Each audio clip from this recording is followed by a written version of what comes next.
Nigel Barden. I think I started on GLR in 1989 or possibly 1990. I can't remember, but the news bulletins were in Latin. It was that long ago, boom boom. And John Revel, who I knew, said we need someone to do food and drink live reviews on a Saturday morning. And I went, yeah, all right then. I was at drama school, but I had worked as a wine merchant and worked a little bit writing about restaurants in the north of England.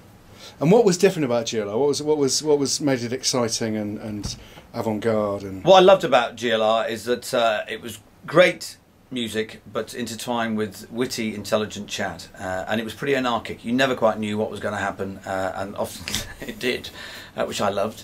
There was no delay, so whatever you heard went out.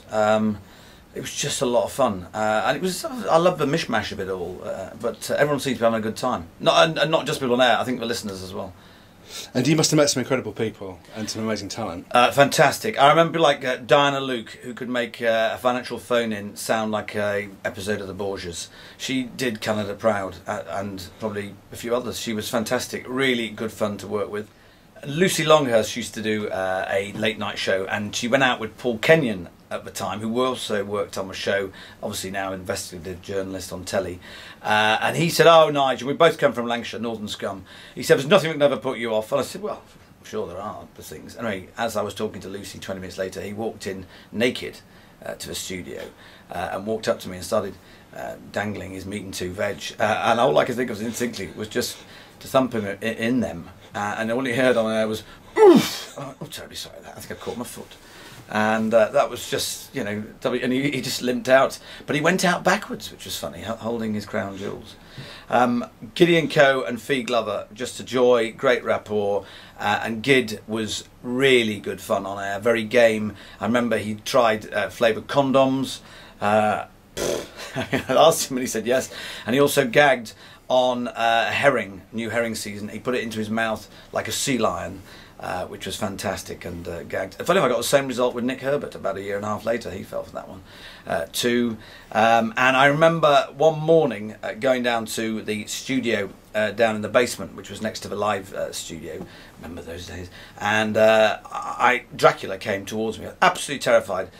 This man wearing a cape, and I just went past and hit the wall. And it was Chris Morris, who'd been up all night doing like a 10-minute intro to his show. And he was very imposing, and I went, "Good morning, Chris," out away, and that was just very much par for the course. Tommy Vance on air asking me all about claret investments, how wine was doing, should people sell Burgundy and port. Gloria Abramoff in the producer's studio sticking notes up saying, "Play some music, you bleep bleep bleep," and he was just flicking V's at her and everything like that. And when he eventually did go to a disc after some hours, he just said, "Well, Nigel," he said, "I'm going to have to sell some of my claret because I've got a very expensive habit in sushi, Havana cigars and divorces, and expensive ones at that."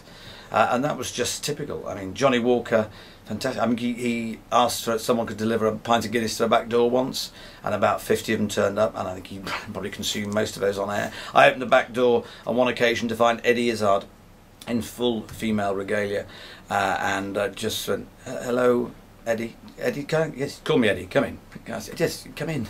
And again, that was just very normal. And what about this? Peter Curran seamlessly moving from interior design into presenting a cultural look at London, and did it brilliantly. It was just fantastic. Tracy McLeod, who now works as a food and drink critic, again, just great on air. I mean, a whole seam of people. I actually went in on Saturday morning, because it was Saturday that I did before Chris Evans, some of the warm-up slot there, and overslept once or something, so cycled in from Maida Vale in my dressing gown, and no one seemed to bat an eyelid. I just walked in and said, "All right, Nigel," and someone said, "Nice dressing gown."